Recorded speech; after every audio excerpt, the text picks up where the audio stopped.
Welcome to another reading from the Mysterious Benedict Society by Trenton Lee Stewart.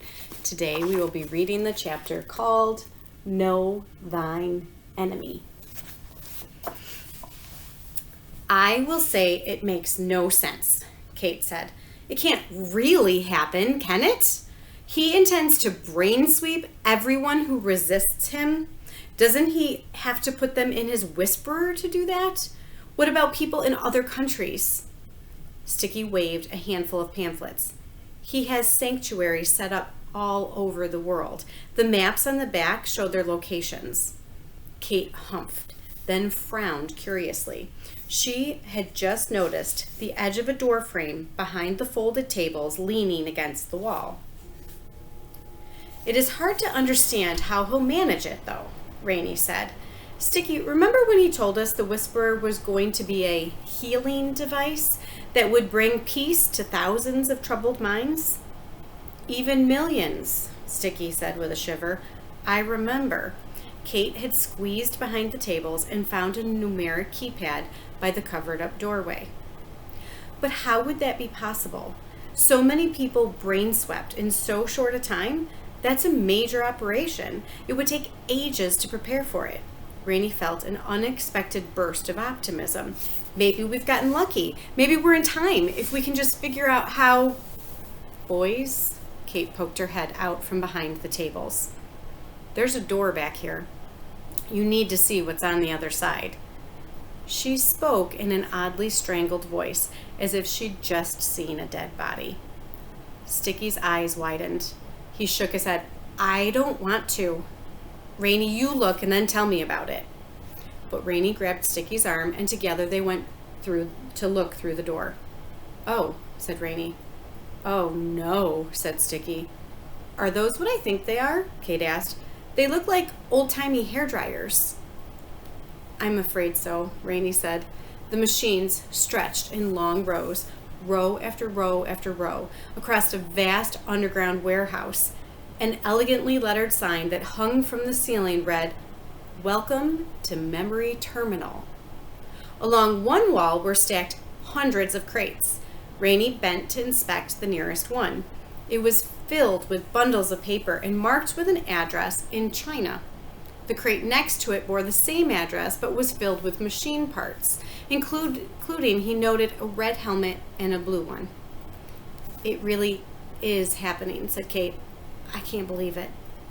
So what's in the crates? Said Constance. They turned to find Constance standing in the doorway behind them. What happened to standing guard? Sticky cried. You took too long.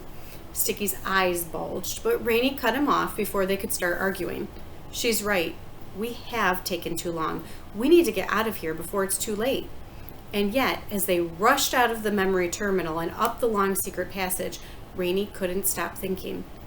But we are too late. Much, much too late. The night was rainy, the plaza deserted. The light in the distant woods had stopped flashing, and Sticky turned from the window. They want us to wait for a reply. I guess it's a lot for them to think about.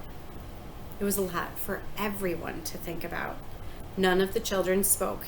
They only waited.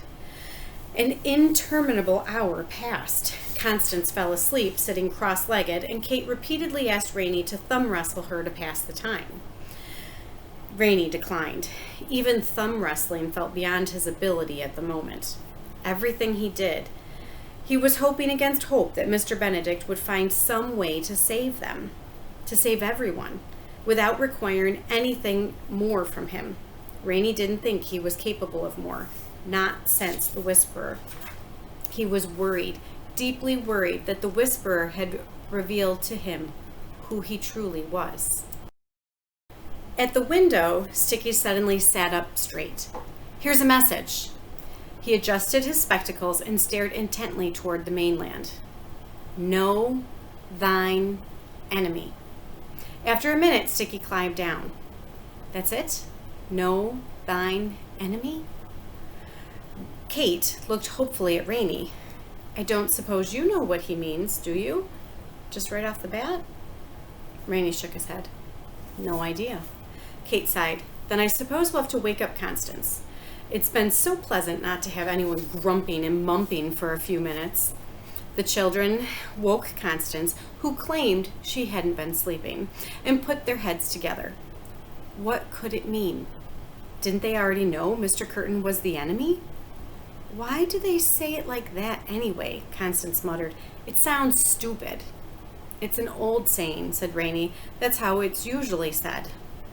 At least in the early translation, Sticky said. Originally, it appears in a book by Sun Tzu called The Art of War. It comes at the end of the 3rd chapter. The others stared at him. Well, it does, Sticky said. I think we need more, said Kate. We're in too big a hurry and have no idea what they're talking about. Let's ask for another hint. The others agreed. It couldn't hurt to ask, so Sticky returned to the window and sent a follow-up message. Which enemy? But to this he received no reply. Sticky repeated the message and again got no reply. He was about to try a 3rd time when Rainey stopped him. There has to be a reason they're not replying, Rainey said. Are you sure the coast is clear? Sticky cringed. I hadn't thought of that. He peered out the window. The plaza's empty, so's the rock garden. The shoreline and the bridge are harder to see, but as far as I can tell, they seem deserted. Let me look, Kate said, climbing up beside him and sweeping her eyes from left to right. Sticky's right, it does seem clear. She took out her spyglass and scanned the view again. Nope, no one is out there that... Oh no! Kate jerked away from the window, and Sticky, alarmed, leapt backward. He tumbled onto Rainey and Constance, who luckily had covered their heads, expecting whatever it was to come crashing into the room. Sorry, Kate said sheepishly. It's all right. I thought he was staring right back at me, but he's too far away for that, of course. The spyglass makes him seem closer. Frazzled, the others gathered themselves up. Kate was looking out the window again. He really is staring in this direction, though. Oh, it gives me the creeps. Surely he's not looking at our window. I have to remember it's dark in here. He can't see me. Who are you talking about, Kate? Rainey asked nervously. A recruiter. He's standing down under the edge of the bridge. She lowered the spyglass and squinted into the darkness. No wonder Sticky didn't see him. Without the spyglass, he looks like a shadow among the bridge pilings. Maybe the message was a warning, Constance said, to let us know an enemy was out there watching. It doesn't make sense, Constance, Sticky said impatiently. If they'd seen him there, they wouldn't have sent any message at all. You don't make any sense, Constance snapped. They shouldn't have sent you at all. What's that supposed to mean? I don't know who you think you are. Easy, you two, Rainey said. A message broadcast just started. Didn't you notice? It's making us cranky. It was true. Though the messages were unpleasant as ever and came more frequently now that Mr. Curtin had some sessions recorded, the children were getting used to them. Sometimes they didn't immediately recognize the reason for their bursts of fussiness. Sticky took a breath. He's right. Sorry about that. That's okay, said Constance, though everyone noticed she didn't apologize herself. Kate was still watching the recruiter. Exasperated, she said, Why won't that man leave? Doesn't he know we have a secret message to receive? Maybe he does, Rainey said with misgiving, and is waiting to see it. Sticky rubbed his head in agitation. Do you really think so? You think we've been found out? They're spying on us now? I don't know, but something seems extremely fishy about him standing in the shadows all alone. Recruiters are never alone. They're always in pairs, and he obviously doesn't want to be spotted. In fact, from this angle, we're about the only ones who could see him down. Wait a minute. You think he wants us to see him, don't you? Kate said, raising her spyglass again. He really is looking this way, just standing there not moving. And here's something weird I didn't notice before. His hair is wet, but his clothes are dry. What do you think he's up to? Rainey thought he knew. Does he remind you of anybody, Kate?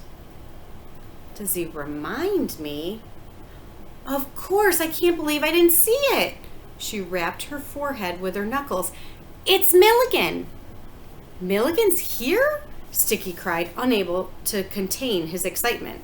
Rainey grinned. That's what they meant by know thine enemy. And that's why they didn't respond to our second message. They had to make sure we looked for him. Sticky, let's send a message that says, enemy known. Sticky sent the message. No sooner had he done so than the light in the woods began flashing a message with extreme rapidity. Go at once. Hurry, hurry, hurry. The children leapt to their feet, their hearts racing. What in the world? Had they been found out? The boys threw on their shoes. Kate retrieved her rope from the ceiling, and Constance climbed onto her back. Sticky took one last glance out the window. It's still flashing. Hurry. And the children flew from the room, down the darkened corridor, and out into the night. They had stared out their window at night enough to know where the darkest shadows lay, and it was to the darkest shadows they kept. Avoiding the plaza where they would be terribly exposed, they bolted quick as cats along the bottom of the hill by the dormitory, dashed across a stretch of crumbling shale, then made straight for the water. With a final scramble down a rocky incline, they came to the island shore. If they kept low, they would not be easily seen. The incline would shield them from view of the Institute. Keeping low then, and stepping carefully on the rocky shore, the children made their way toward the bridge. It had stopped raining, but the night remained cold and windy. Before the children had gone half the distance to the bridge, the wind began to carry a strong, spicy scent to their noses, the odor of a familiar cologne. They stopped and looked around, seeing nothing. Then a shadow detached itself from the rocky incline and took on the general form, if not the exact appearance, of Milligan. He certainly smelled like a recruiter, Rainey thought, but for some reason he seemed unrecruiter-like. He was dressed in a fine suit, he wore watches on both wrists, and his hair, though quite wet, as Kate had mentioned, was perfectly combed. So what was it? It was the smile, Rainey realized, or rather the lack of one. He'd never been near a recruiter who wasn't smiling, and certainly not one who looked inconsolably sad. I'm sorry not to have fetched you myself, Milligan said, but this was the safer course. A recruiter on the shore alone may or may not draw suspicion, but a recruiter in the student dormitory most certainly would. What's going on, Milligan? Kate asked. I'm to take you away, Milligan said. The children were stunned. Away? Rainey repeated. You mean off the island? Milligan produced 4 black cloaks. No one saw from where, and he held them out. Put these on and draw them tight. They'll help conceal you. If we run into trouble, stay close and don't worry. I'll die before I let harm come to any of you. Don't worry, Sticky said. Don't worry? You're talking about dying and we're not to worry? What's happening, Milligan? There's little time for explanation, Sticky. I can get you to the mainland, but we must make our way to the other side of the island, and it will be slow going. But why are we going? Kate said. Your mission is completed. Rainey felt an enormous pressure lift from his shoulders. Completed? That meant he wouldn't be tested anymore. No more worrying about failing everyone. He could leave the island without ever facing the Whisperer again. Yes, it was time to go. Just thinking of the Whisperer filled him with longing, even made him want to stay. Completed? Kate said. She seemed suspicious. Does that mean Mr. Benedict has a plan now? He thinks he can stop Mr. Curtin? Kate tossed the cloak onto the ground. You didn't answer my question. Does Mr. Benedict think he can stop Mr. Curtin or not? Milligan frowned. It doesn't concern you anymore, Kate. The improvement is much too close. Mr. Benedict wants you away from here where you can be safe. I'm not budging until I get an answer, Kate said firmly. Can Mr. Benedict stop the improvement or not? Tell us the truth. The other children were holding the cloaks in their hands, glancing back and forth from Kate to Milligan. Milligan looked away over the water. He seemed extremely reluctant to answer. Finally, he sighed. No, children. We have no way to stop it. You'll have to go into hiding. We all will. We'll need to keep moving, keep ahead of the recruiters. But Mr. Benedict believes he can keep you safe, and you have my word that I'll do all I can to protect you. And you have my word that I'll do all I can to protect you. Please, try not to worry. Mr. Benedict will never give up. That much I can assure you. He will work tirelessly, and perhaps in time he can find a way to counteract Mr. Curtin's messages, to clear all of our minds. Kate was having none of it. What about Constance? She demanded. What happens to her when Mr. Curtin boosts the power all the way? She's already hearing voices, you know. Milligan looked sadly at Constance. I don't know, child. Nobody does. I'm so sorry. You're in danger no matter where you go. At this, Constance sat down on a rock and covered her face. She seemed smaller than ever now, so small the harbor breeze might catch her up like a scrap of paper and carry her away, carry her into nowhere. It was then Rainey knew they couldn't leave.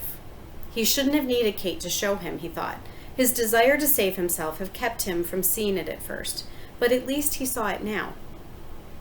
He felt it in his bones, and it felt perfectly awful. But there it was. They couldn't leave. Not just for poor Constance's sake, but for Mr. Bloomberg and Milligan and the helpers and all the future people Mr. Curtin intended to brain sweep, not least of whom was dear Miss Perumal herself. Mr. Benedict would never ask it of him, but he must ask it of himself. Milligan, please tell Mr. Benedict thank you, Rainey said. But I'm staying. Kate threw her arms around him. Oh, I hoped you would say that, Rainey, because I'm staying too. We have to, don't we? Sticky seemed ready to cry. You're staying? But, he turned and gazed longingly toward the mainland. He had known they would say this, and he knew they were right. Sticky, said Kate. I suppose we don't have much choice, Sticky said. We don't have much chance either, but we're the only one Mr. Benedict has got. Milligan tried again, and then again, but the more he pressed the children, the more determined they became. Finally, he gave up. In that case, I'm to give you a message from Mr. Benedict. A message? Constance said. Why didn't you tell us before? Mr. Benedict had a feeling you would choose to stay. That is exactly the kind of children they are, he said. He hoped to discourage such a decision and carry you to safety. But if you adamantly refused, and only then, I was to give you the message. So what is it? Kate said. He said to remind you that every single one of you is essential to the success of the team. That now, more than ever, you must rely upon one another in all things. Milligan took the cloaks back from the children. What's more, he said, tucking the cloaks down the leg of his suit pants, you must also rely upon me. Whatever develops, I'm here to help you. I'm staying on the island. When the time comes, this is the place to contact me. How do we do that? Rainey asked. Milligan pointed back the way they had come. Not far from here, an old drainage culvert empties into the channel. It's a good marker. To leave a message, hide it in a dry spot within 20 paces of the culvert. Stack 2 stones upon it. I'll check the place often, and meanwhile, I'll keep an eye on you as best as I can. With that, Milligan turned to go. Wait a minute, Kate said. Aren't you going to wish us luck? Luck, Milligan said without turning around. I've been wishing you luck from the moment I met you. What I wish for you now is a miracle. He disappeared into the darkness. The children stared after him. He thinks we need a miracle, Sticky said in a bleak voice. Well, optimism has never been his strong suit, said Kate. Or haven't you noticed? And that's the end of the chapter. The next one is called A Chess Lesson. See you next video.